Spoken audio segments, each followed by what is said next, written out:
Welcome to The Less Stressed Life, all about making this your time to feel freaking awesome about your life, health, and happiness. This podcast of The Less Stressed Life is hosted by Krista Bigler. Krista is an integrative registered dietitian nutritionist who specializes in reducing food-related stress, inflammation, and symptoms of food sensitivities. She brings over a decade of nutrition expertise and playing with her food to the table. From coaching, teaching, writing, and working within a major food company to behind the scenes for a health celebrity. To learn more, visit lessstressedlife.com.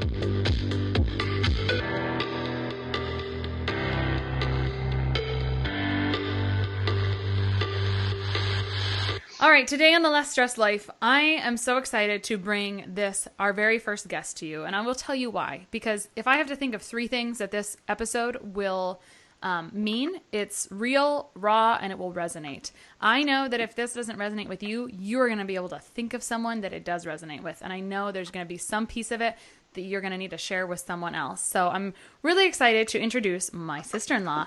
Her name is Helen Eimers. She's been a registered nurse for 9 years. She has a couple active children, and she's been on a journey to heal herself and those around her for about a year or two now. So let me give you a little back end on what we're going to talk about today. Basically, Helen's story is incredible. She overcame a debilitating back injury, woke up, wasn't able to get off the floor through a lot of things, but she got a lot of significant results through food. And sometimes people don't believe that you can get those kind of results through food. I guess if you're here, you might believe it, but today you're going to hear a little bit of Helen's story, hopefully be inspired, and also hear kind of the premise of The Less Stressed Life, which is things are multidimensional, right? So food first a lot of times, but if that's the priority, but things are really multidimensional. So I can't wait for her to share her story. I'll give you a little bit more about Helen. So Helen is a nurse, which means she's a giver, right? So she's always been open to opportunity and career advancement, but she wanted more because a lot of us sometimes want more after we get into the grind of work. So helping people is her niche, right? She's a nurse, but before she could do so, she really had to help herself, which is what today's episode's about. So she really learned that and more, right? As sometimes hard things teach us. But I'm just so excited to hear from her today and hear and share her story with you, which I feel is so powerful. So welcome, Helen. Thanks, Krista. She's so quiet. So Helen, I think the interesting thing, we're going to talk a little bit about an injury you had, but you work with people with injuries. Is that right? That is correct. I am a workers' compensation telephonic nurse. And so I help, I review older cases and review the medical to determine how we can help those people and determine if their documents support their continued disability. And so for me, this was a really eye-opening experience, knowing what some of these injured employees are going through on their journey, and that it not only affects their physical being, but also their mental well-being. And it just really pulls at my heartstrings to, see them going through this for years and years and not having the motivation or the inspiration or the drive to want to change, which is a very true thing. Yeah, for sure. So all of that is super interesting, right? And just kind of odd how serendipitous life can be. In fact, one of my bosses, he's a nephrologist and ended up on dialysis and getting his own kidney transplant. And I just think the world is kind of goofy how that works sometimes. So I think we can learn a lot through that. So before we kind of really jump into a little bit of your story today, Helen, I think that one thing that people might resonate a little bit with is how we know each other and how you used to think I was crazy, right? So I'll let you take the floor and rip in. I met Krista about 12 years ago, I'd say, 13 possibly. She is just a year older than me. And so we were pretty similar in age and had a lot of somewhat similarities just growing up in the same realm of the state. And I used to think Krista was crazy. She was a dietetic student and she was a vegetable lover. You were a vegetable lover. She truly was amazing. Not letting the grass grow under her feet. And I just remember, cracking jokes about your healthy eating. I would avoid Krista's cooking at any cost. I recall one specific time where she called and said, "Hey, I'm coming over to your house. I'm going to cook supper." And I was like, "Absolutely not. I already ordered pizza. It's fine. We got it covered." We also like to joke about how when family goes to Krista's house, which is quite a drive from any grocery store. My husband jokes how he has to pack his Pringles for fear of starvation. And so we kind of have this little joke with Krista because she's such a foodie. And truthfully, even the last time I went to her house, I was like, oh, so much good food was thrown at me. And I absolutely loved it. So I have come around. I'm very happy that she has been honest with me, but not pushed me to do anything that I didn't want to do. She was patient with me, and that's why I was able to come around. I remember at one point in my life, I was struggling with infertility, which really is a whole nother separate podcast.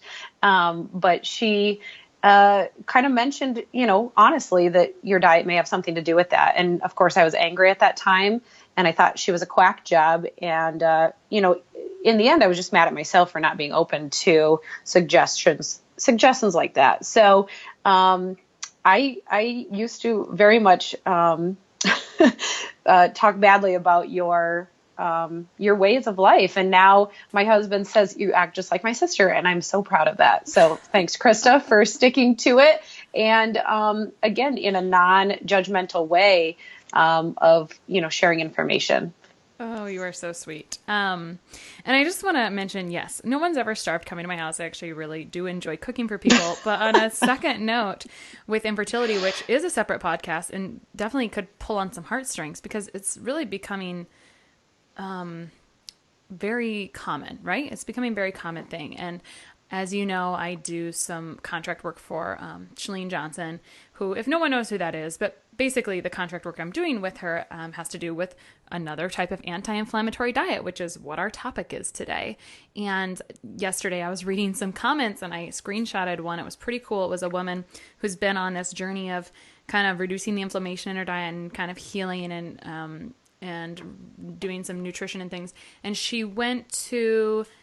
she was going to start the next phase of the experiment, and she was late on her period, and she found out she was pregnant. She's never been able to conceive before. So I just think it's really cool. And I'm not saying that nutrition had everything to do with that. I think sometimes like letting go of stress and lots of other things has to do with it. But I just think food is amazing, and I just wanted to pin on the back of your comments there.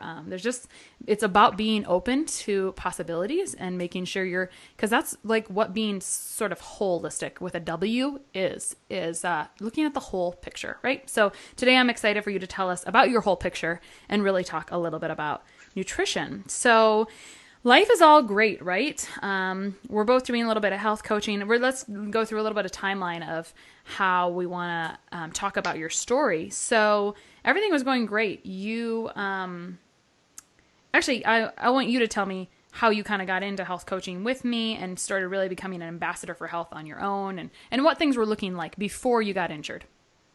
Sure, I'd love to. Just kind of going way back, all throughout high school, I struggled with up and down weight fluctuations. I was never the skinny girl. I'm built, I'm muscular, I'm an athlete, but just never was, and this has to do with some mental things too, and the comparison game. But I never really felt like, for as hard as I worked, for as much as I exercised, that I was in a good, I was always overweight on the BMI scale. And when you step on your Wii board, it goes, you're overweight. You're like, what is going on here? I work really hard. The problem was it wasn't a holistic approach. I basically exercised myself to the point of probably way over stress, and would justify it by, eating an entire pizza and a 6-pack of beer. And so when you really look at the saying, you can't out exercise a bad diet, spot on. I never believed it. I didn't want to believe it. I would just make excuses and say, well, I can eat this or I can drink this because I ran 10 miles today. But my body wasn't changing. And so I needed to change what I was doing. And I tried several different things, fad diets, pills, extra workouts, whatever it was, to try to kind of get into what I thought was a healthier state. And that really didn't work. And then Krista had been posting quite a bit on her social media, and it really excited me. And not only because I've never known Krista really as someone who's into exercise or fitness, and I was like, yeah. And I was like, whoa, Krista's got a bicep. What's going on here? And so I'm like, well, if she can change, I used to run like upwards to 10 miles every day, half marathons, but I was still my body never changed. Why? Because I never changed. And, this is, again, a whole nother podcast, but looking at cycling your exercise and cycling your meals and your diet and some phasing. I'm sure Krista will talk to you much more about that in the future, but I never changed what I was doing. And so, of course, my body is never going to change. And so I started seeing Krista's posts, and not only did they inspire me from oh my gosh, look at her muscles. Look at her abs. Krista's never had abs, that were visual. I never had abs that were visual. And so I was like, if she can do it, I can do it. And, but what she really delved into and what I really liked was her inspiration that she was getting from the bigger network and from personal development. And I thought, I'm really stuck in a rut, and I don't like who I am, and I need that. And so I reached out to her. She reached out to me first, and it took me a long time to come around, and that's another story for another day. But I just thought, okay, well, it's going to be the same as anything. I'm going to invest in this, invest my time in this, and I'm going to fail. Like, I just knew I was going to fail. And so I kind of went into it with that mindset, which was awful, I know. But once she introduced me to the personal development portion of it, it was truly a game changer. I was finally for the first time starting to change from the inside out. And I really liked it. And so my focus from, all about the pounds to how do I feel? How does this work for me? Because we're all different. And so that is definitely, truthfully, how I kind of got started, was working on myself as a whole, instead of just focusing on the wrong things, which for me was weight and the comparison game, and, making excuses for how I fueled my body. Sounds like you really dumped into a holistic approach with the W, the mindset plus working on yourself in multiple ways. So then what happened? The online health coaching and in-person health coaching really opened up my world. Some things that I started taking on was, I now teach fitness class twice a week. And I do online health and wellness coaching, and I talk to people. I motivate people. I have an online Facebook group, and I was just truly. This all started in about February, and I truthfully told Krista, I'm going to do this. I'm not sure if I will ever help other people. I didn't plan on ever helping other people to live this life of kind of freedom, if you would call it that. And so I had started February of 2016. And by July, I was running my own groups. I had kind of dived into these other things that I'm talking about and more. I was loving life. I finally felt good. I had the energy. I was off my thyroid medication that I had been on for over 10 years. Which, wow, awesome. Yeah, that's another podcast if we want to talk about that too. Yeah. And for once in my life, I felt normal. The only other time in my life where I actually felt normal was when I was pregnant with my children. And so when you hear a woman say that she feels normal when she's pregnant, you have to wonder what's going on when she's not pregnant. What hormones are off? What's going on? And so when I say that, people think I'm crazy, and I don't say that to make the other women who are puking all 9 months feel bad about themselves. But I really did feel great. So I knew that's kind of too when something was wrong. And so I really was feeling great. I was really high on life, and I woke up one morning and I had now become a morning person because of my personal development. That was a non-negotiable, and helping others in the morning before the world got up. And I was doing some stretching for my morning exercise. And I thought, oh my goodness, my hip hurts. It must be that time of the month. What the heck did I do to those fitness girls, yesterday? They must be sore too.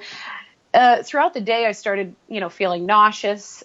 I realized that I had been on the floor a couple times, and within about 24 hours, my left quad was in a full-blown spasm, like there was a small child inside of my leg, and it spasmed like that for a couple of days, and I had excruciating pain in that left leg. Never experienced anything like this before. Really no pain in my back. I remember, one moment I was on the floor crawling to my fridge, crying, screaming at my children, because they wanted milk, and I could not stand up. Within that 24 hours, I also realized that my left leg was numb. I was shaving my legs in the bathtub, and I thought, okay, this feels really, really weird. Lo and behold, a few days later, I was diagnosed with 2 herniated discs in my back. Now, I was 29 years old at the time. And, that was quite the blow.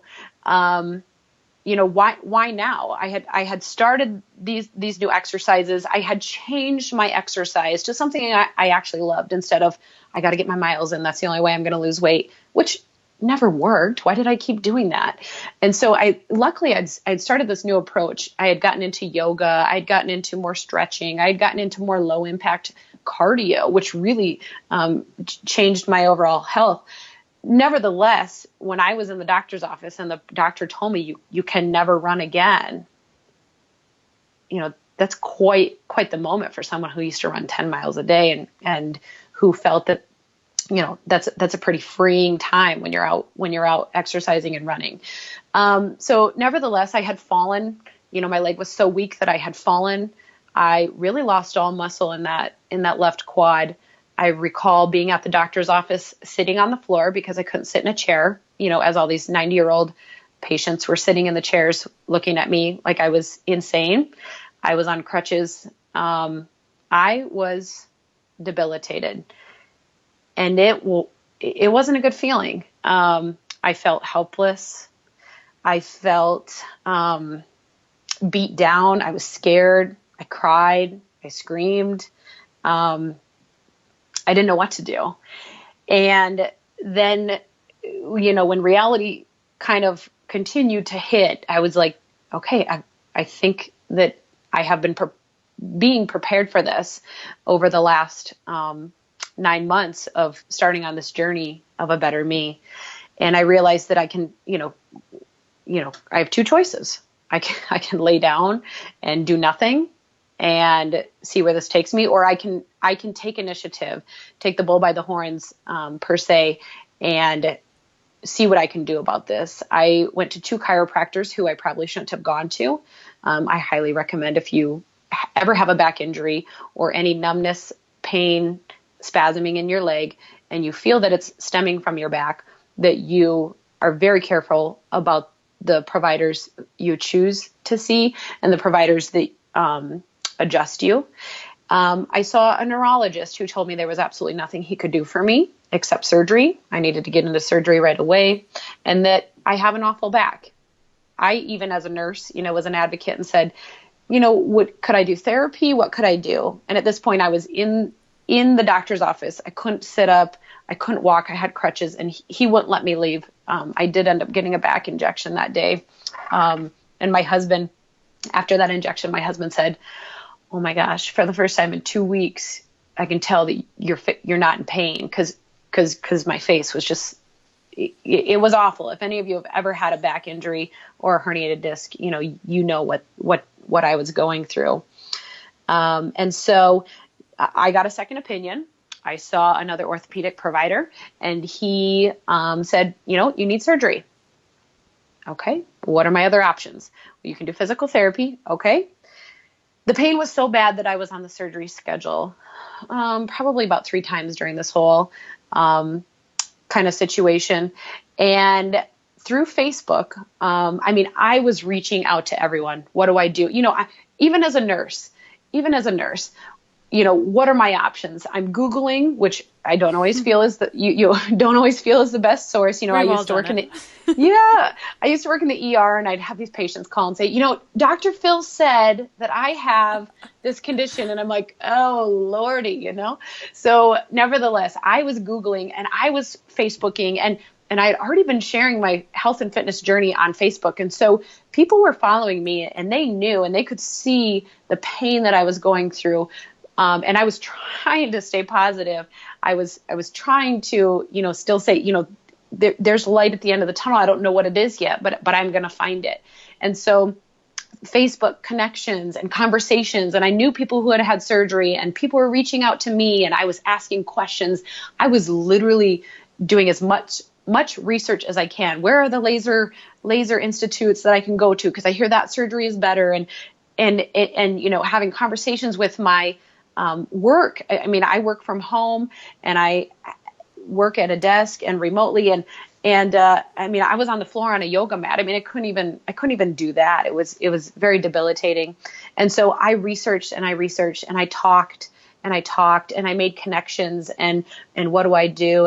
And where do I go from here? And that led to a chiropractor a few hours from me. She actually reached out to me, and she called me.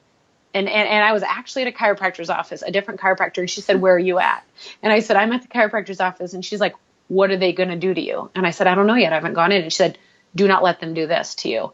And I said, okay. And she said, I want to see you tomorrow. And I thought, okay, I'm scheduled for amazing. She truly had a gift to want to help people, and she still continues to do so. And I highly recommend her. But so I went into the chiropractor who I was going to go in and see, and he wanted to adjust me in the way that she told me not to. And I said, I just told him I don't feel comfortable doing that. So in all of this too, you have to be an advocate for yourself. Mm-hmm. As a nurse, it's so frustrating to see anyone, especially, for example, my grandparents, they go to the doctor says, okay, you have this condition, take this medication. Okay. Mm-hmm. Yeah, it's I hear sad. I hear it, and I just want to call attention to this. You heard how she was resilient. She wasn't going to take one person's answer. It was like, all right, let's try another opinion. Let's keep looking and searching, because you're not going to take no for an answer. And that's not really the takeaway point. The takeaway point is that health professionals, they know from being inside maybe the system that you have to be your own advocate, and actually I have a education I go over with some client. I have some, I work with some people that are, really need a lot of medical care. And basically one of the things that we talk to them about is that, how do you work with your healthcare team? Well, it's like a football team. You've got this head coach and this person, but you're the most important person on your team because you're the only one taking care of you. Everyone else is taking care of a bunch of people. And if you just think about that, it's not that they don't want to help you. It's that sometimes the model of things aren't set up that way. You have to be your own advocate, because not everyone else has the ability to spend hours researching and trying to make sure that you have the best whole approach for you. And so I think that's amazing that you did that. And that's obviously where you've hit a breakthrough, and that's really awesome. I got to back up and ask you a couple questions about your situation. I can tell you're in your zone. For those that don't really know what a herniated disc is, can you describe, in a nice picture? I think you have a good example, using toothpaste, right? So can you describe kind of a little bit more about what a herniated disc is? And do you know stats about that? Is that common in young people? Because, we would stereotype, oh, that doesn't seem like something a 29-year-old would wake up with. So can you speak a little bit more to that? Yes.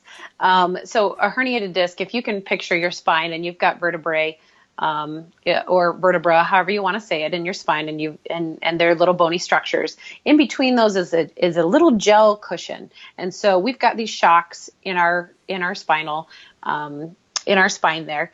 And basically, a herniated disc is that disc was squished, and it's like the inside of it, the jelly part, which is almost like toothpaste. You can visualize toothpaste coming out of the tube there. So basically what happens is that toothpaste kind of just, splattered out everywhere. And which is causing that herniation or that protrusion onto the spinal cord. So some people may not have symptoms. Some people may have maybe some low back pain. In my case, my leg spasmed uncontrollably for it was between 2 and 4 days. And along with some numbness and tingling.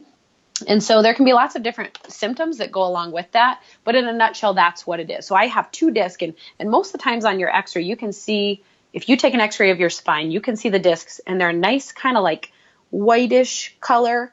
Those 2 discs on me are just black. They're just like, they're not healthy anymore. And I haven't gotten an x-ray since the initial one, but I'd love to see what it looks like now. Nevertheless, the jelly type fluid was pushing on my spinal cord, which was causing symptoms. As far as stats, I don't have any specific statistics that I want to share with you, but you can definitely find tons of stats on the internet. Just please find a valued source. It's not all that common in people my age, but it can happen to anyone. As you heard from my story, there was no significant injury. I didn't get in a car accident. I wasn't, in a pogo stick contest. I taught fitness class the day before, and I woke up and I started stretching. Now, could it have been from all the years of running? Possibly. Could it? You really don't ever know what it is. And many people, the symptoms come on quickly, or some of them come on slowly. And so that's really a hard answer for me to answer at this time, Krista. But I don't have any specific stats per se. Okay. So let's kind of look at the timeline here. This started right before Thanksgiving of last year, right? A couple of days later, you were diagnosed. You spent a week being voracious for information, basically. You got into a chiropractor that was pretty good.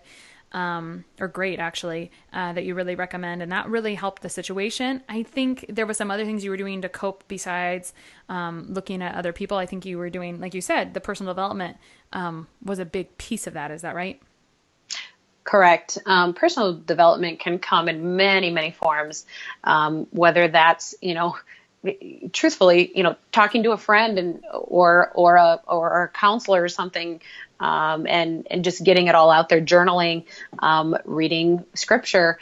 I personally was reading a book at the time called You Are a Badass. And even though I was reading it and feeling like there's no hope, I was still getting, I was getting something. I was reading, I was praying, I was talking to other people. I was in a support group within my coaching network, which really was truly amazing to push through. My family was supportive, and so surrounding yourself with supportive people. And if you don't have those people in your life, work to find those people, or work to find the motivation that you need, whether that's from a book, scripture, a counselor. There's many forms of personal development. So yes, that played a huge factor in my mindset, because for the first, I'll tell you what, I got injured on November 18th is when the symptoms started.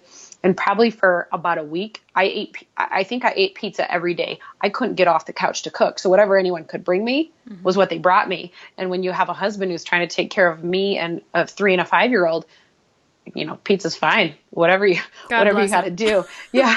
God bless your brother. And so, that was, it was like I could have, and I didn't want to do anything. I don't want to eat a salad. I feel I'm in so much pain. I don't want to, I wasn't motivated, per se, like I wanted to be, because it was a very depressing time. Yeah, absolutely. And I think sometimes we have to let ourselves grieve, right? And you were kind of Correct. in a grieving stage for sure. And so sometimes just accepting that, so that way you can at least linearly look forward, right? You have to allow that time to grieve and know that there will be a light at the end of the tunnel. Although at the time you really couldn't see the light. I could not see the light, but another huge factor, and Krista, I believe you were a part of this too. I was hosting an accountability group, which I do every month. And so even though I wasn't exercising, or my nutrition may not have been on point, I was still checking in every day with those people in that group. And they were providing me the motivation that I typically pour into them. And so it's amazing what you get back from people what you put into people, you really get back tenfold. And so if it wouldn't have been for that Took group, the words out of my mouth. that played a huge factor too. And so even now, when I'm not hurting and when I don't feel hopeless, those groups offer me so much. And I love to help people within those accountability groups because I really think that's key to success in changing your lifestyle. Okay, so let's get into the juicy stuff on when things started to impress. So it's before Thanksgiving. You've got this diagnosis. Everything sucks. And then, looking forward that mid-January, you have a trip for work. You're going to get to go to Mexico for work, I think. And I know you had said that there was multiple times you were on the phone with a travel agent about insurance because you were pretty sure you weren't going to make it there. But the reason this is relevant is because you had already planned and most people would think this is crazy, but you had already experimented with this in the past. You knew how the results worked for you. So you had already planned that you were going to do a particular anti-inflammatory diet protocol between Thanksgiving and Christmas to kind of, supercharge your body, supercharge your energy, feel really great and look great before Mexico. I think that was on your docket, and I knew that from you. So I thought it was a little serendipitous, but go ahead and let us know now. So you decided, you kind of had that, you had a good week or more of grieving, and then you decided to go on with it. So tell us about that. Yeah, definitely. Once I realized that I had started to kind of start being able to handle some of that pain and own it and do some things, not quite with my diet, because I wasn't quite to that point mentally, but stretching and the help that I received from a certain chiropractor. Going back, I had decided to do an anti-inflammatory diet. You're very correct, before my trip in January. Now, I had done this in May of the year that I had gotten of my injury, and truly phenomenal results, not just weight loss, not just inches lost, but I've never felt so good in my life, not even when I was pregnant. And so this is really when I think my thyroid health came full circle into health. Right. You lost like 15 pounds or 11 inches or something like that, right? In a few weeks. It was, 3 weeks, 11, I believe it was 11 pounds and 12 inches, which.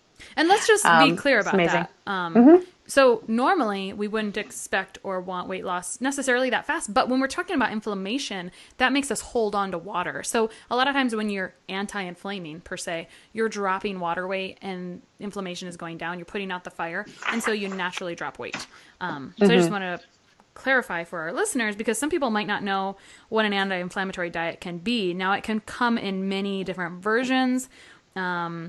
It could be elimination of animal products. It could be elimination of all processed grains. It might be an increase of, some good quality fats. It might not be. There's some different nuances, right? There's always different nuances to different anti-inflammatory protocols, but there's a lot of commonalities. And I just want to mention, what is an anti-inflammatory diet? So keep going. Sure. And I'd love to explain or give you some more side effects of that, good side effects of that. So I had, before my January trip to Mexico, I'm going to do this anti-inflammatory diet. So I had planned on starting this December 1st.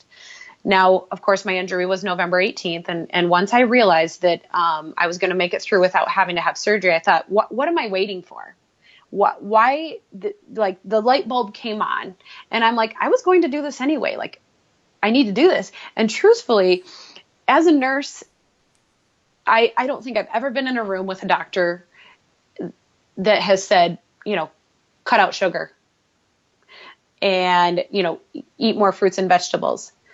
I truthfully can't remember a time when I have been in a room with a doctor who said that.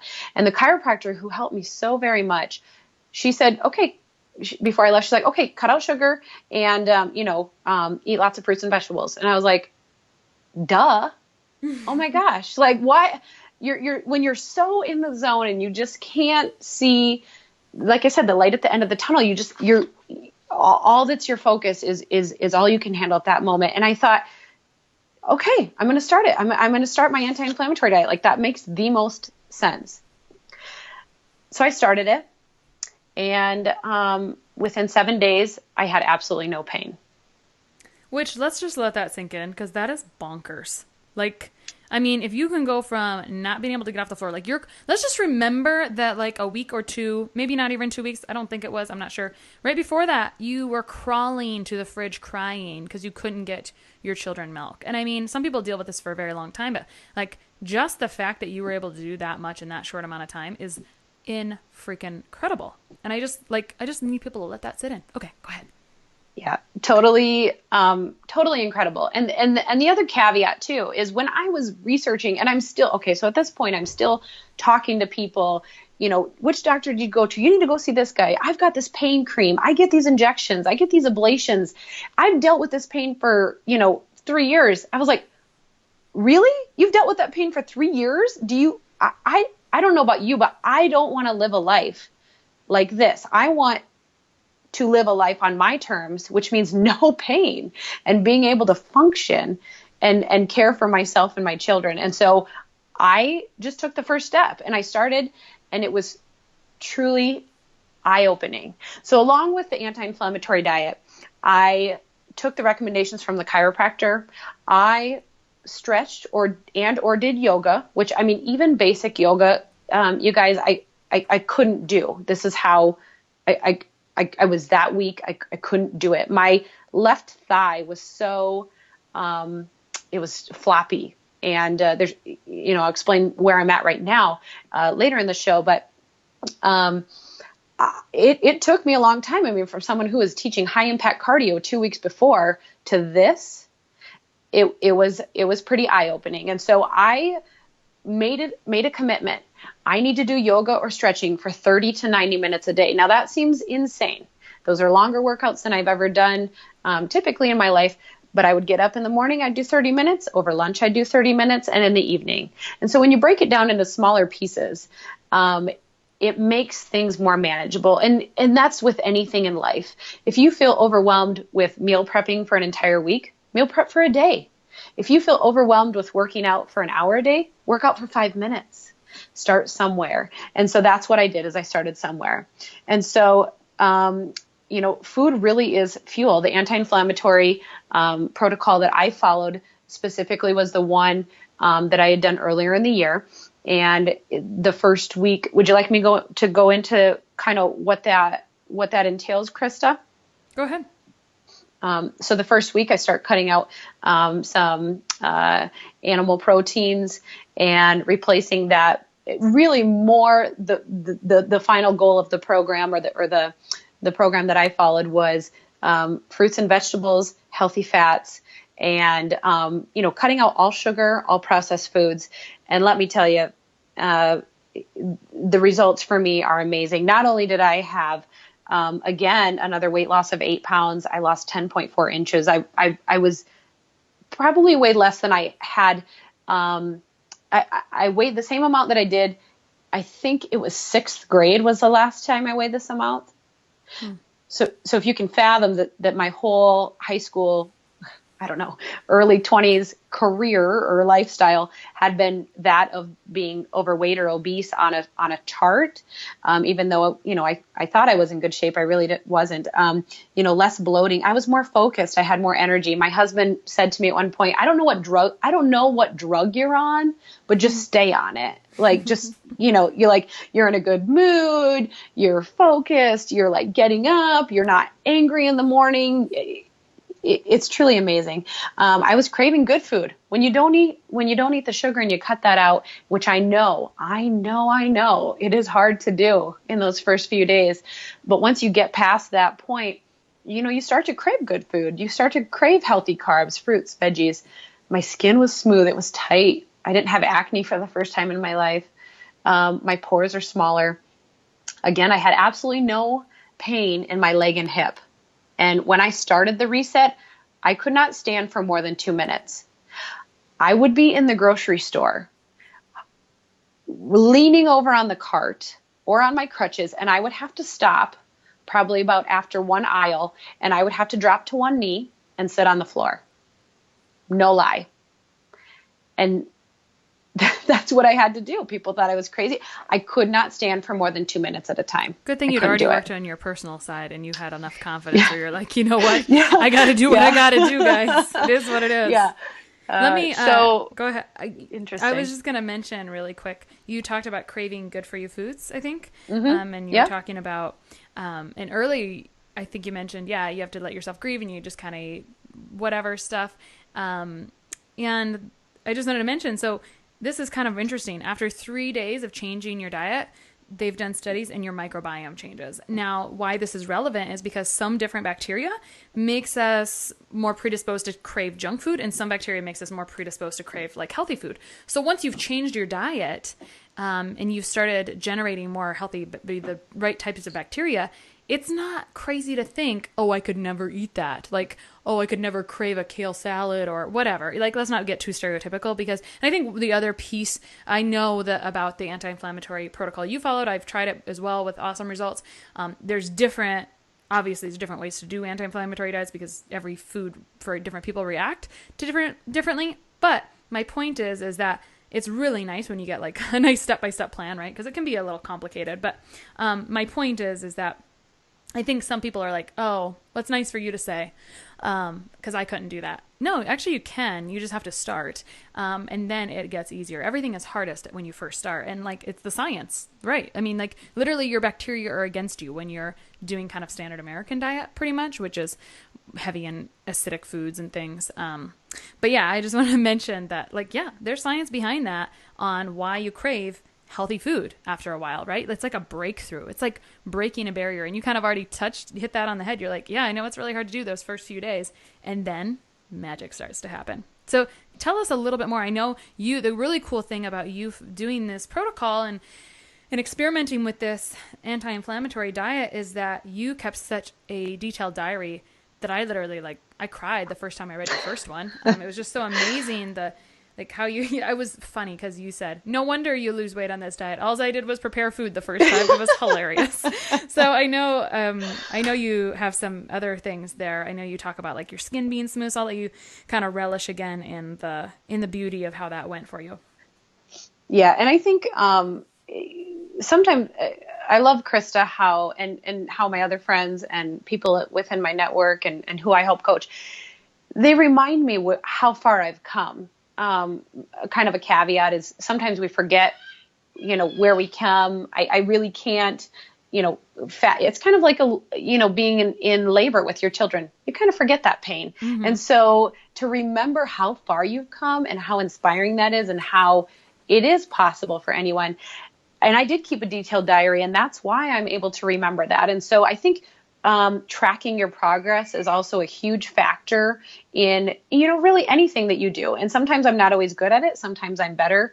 But I was able to look back, and I remember from the diary, the very first meal, the very first day, this protocol I followed was 21 days. The very first morning, the meal was oatmeal, I believe, oatmeal with blueberries. And I remember standing up, stirring the oatmeal, getting down on the floor, reaching my arm up, stirring the oatmeal. I was on the floor trying to cook my oatmeal. And I had my kids at home, my 3 and my 5-year-old. And I remember it took me an hour to prepare my breakfast, to get them fed, and to eat. And I thought, this is insane. This is insane. But I also, people do this. Yeah. Why would anyone do this? But I thought, you know what? What's my other option? I sit on the floor for the rest of my life. What is my other option? And so if you don't like the situation you're in, do something to change it. And was it hard? You just heard my story of me on the floor stirring my oatmeal from below. And so, yes, it was hard. And will it be hard for you? More than likely. But the best thing I can tell you is to find the support that you need to get through it, and that you truly are capable of anything. And mindset is a huge part of that. And so just kind of a gentle reminder of, this wasn't easy, but what the risk, the benefit definitely outweighed the risk, if you want to look at it on that point. I'm glad we're documenting this journey so much, because like you said, and I think, and I have to get really serious with myself sometimes when I'm working with people, because sometimes when you've incrementally been working on yourself for so long, you do forget what it was like, because we all started in a similar place or a same place. And it's really easy to forget. And I just, I know you'd sent me some notes, but so we just talked about like how it took you an hour to cook oatmeal that first day. And then 2 days ago, What did you do when you started the morning? 2 days ago, so approximately, if I can just, 2 days ago, I'm going to tell you what I did. I went paddleboarding for an hour and a half. It's a stand-up board where you have to have, outrageous balance and strength, in your core. And, I ended the paddleboard session with yoga and doing a headstand on the paddleboard. And your physical, and now I remember you were doing physical therapy as you did this whole person approach, and you told your physical therapist, I'm going to be able to do a headstand or handstand. I'm not sure. I think a headstand. And she laughed at you and said, not ever going to happen. But it didn't take you that long to accomplish that goal, did it? Correct. I was in physical therapy for, I believe, about 6 weeks, a couple times a week. My physical therapist, she would say, give me your phone. And she would record me, doing like kind of, squat lifts on my back on the weight machine, or just working to strengthen that. And she could not believe the muscle loss in my leg. At one point it was, I think, 2.5 inches.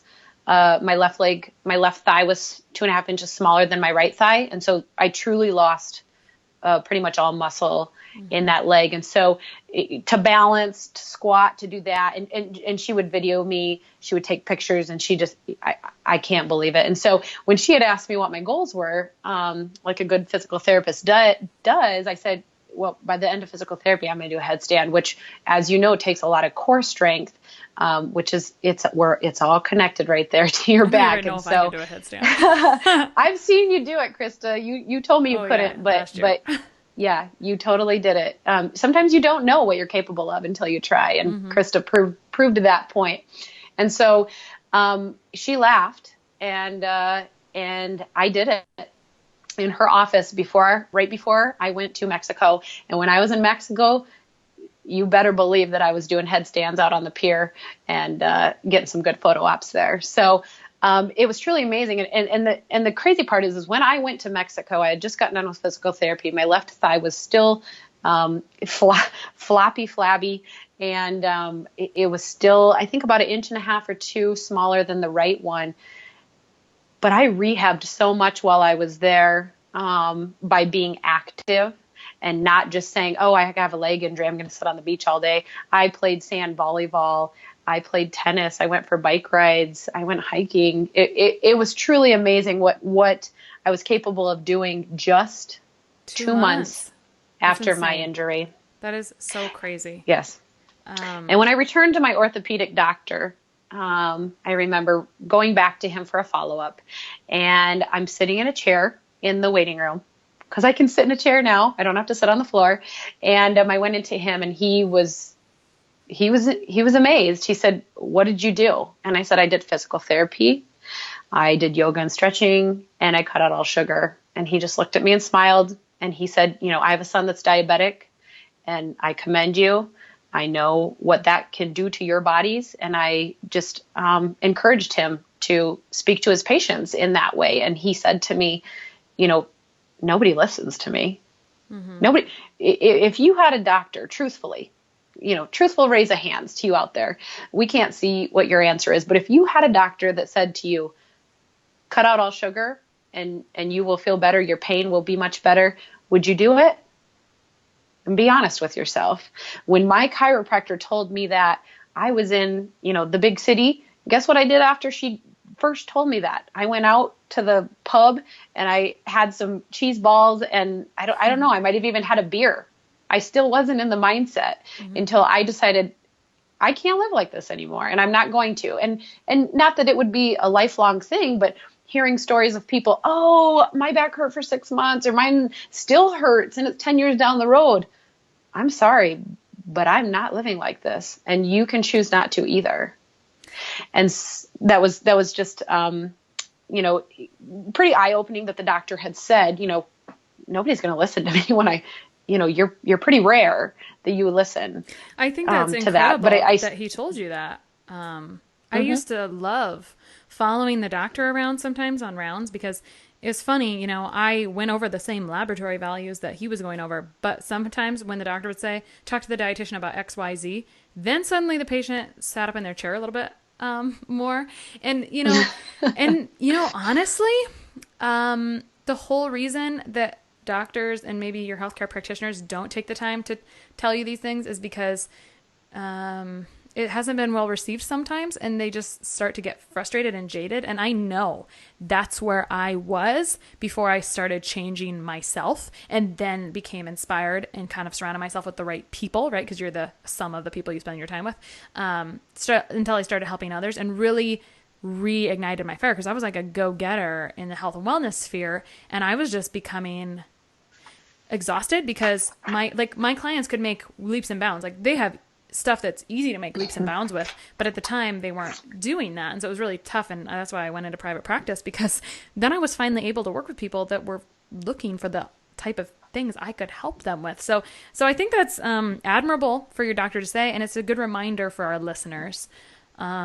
Just remember, it's not that they don't want to help you. It's just, sometimes it's just how things have been. Yes. And I think that our easy fix kind of mindset and culture has created, how practitioners treat people. When we go to the doctor, typically we want an easy fix. I have a cold, give me an antibiotic. Okay, I'll feel better in 24 hours. Well, what if you let your body try to heal itself? What if you cut out that sugar that bacteria is feeding on? What if, but people want the quick answer. People want the surgery. People want this. And this is the culture that we've created, kind of in our world today. And as a nurse, I, definitely think there's a time and a place for, hospitals and doctors and prescription medications. Absolutely. Yes. I very much agree with that. But can you imagine if there's something you can do like I did, that you can heal yourself to avoid that surgery, which may or may not cause lasting effects for your entire life? Mm-hmm. Would you do it? It's providing education and trying to help open people's minds to what is actually possible. Yeah, it's incredible. It's an anti-inflammatory lifestyle, really. Okay, you kind of forgot that also 2 days ago after you went paddleboarding, you also went skydiving, but moving on. It was actually on the same day. I went skydiving, and I've been thinking that I've been on this adrenaline high since that time.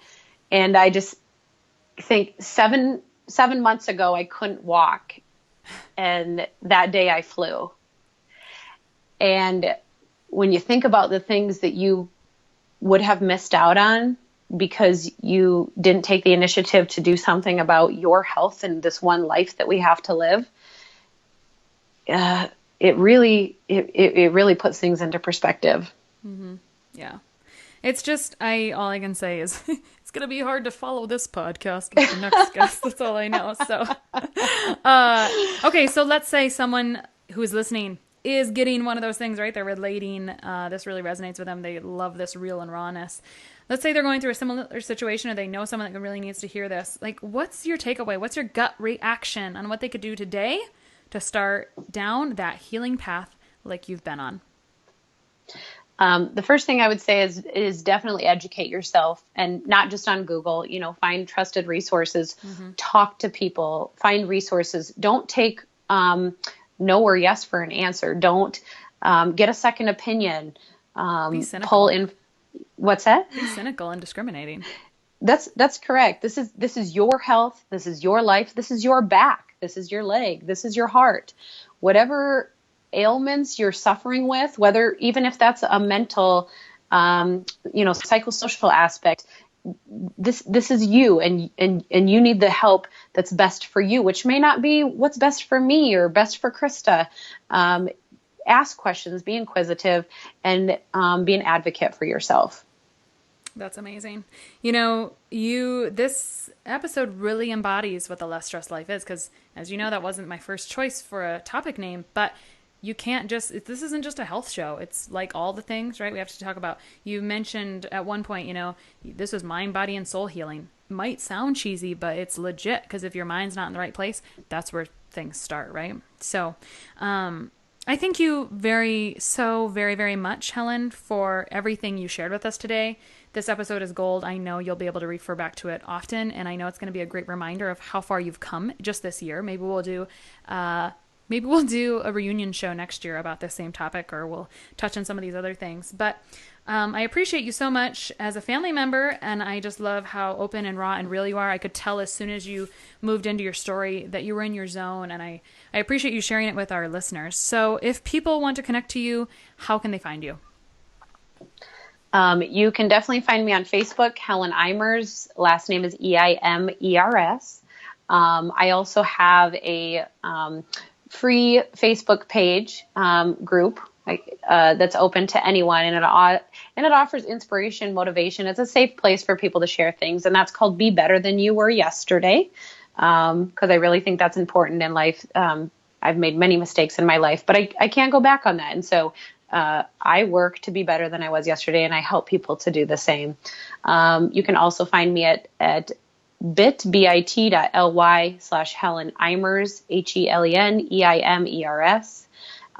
And I would love to talk to, if you feel like this episode inspired you, check me out on any of those three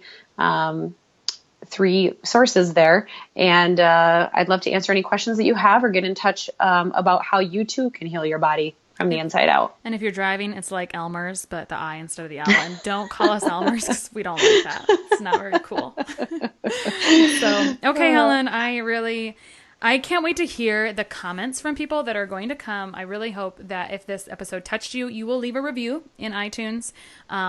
We definitely read all of those, and they're very touching. So please leave your comments below there, or reach out to Helen if you have specific questions for her. And until next time, you're doing awesome. Thanks so much. Thanks, Krista. Bye. I hope that you felt as inspired as I did at the end of that interview. Helen just wanted to share a couple more details, which was that she still has muscle loss of about 1 inch on her left thigh, and her left knee to her ankle still remains numb. But despite all that, she's still able to do all the things that she wants and that she talked about. So she says that she's still a little broken, but she's able to persevere. So I think that's just a great message for us, no matter what way you interpret it. Thanks for joining us on this episode of The Less Stressed Life today, a little bit of a longer episode.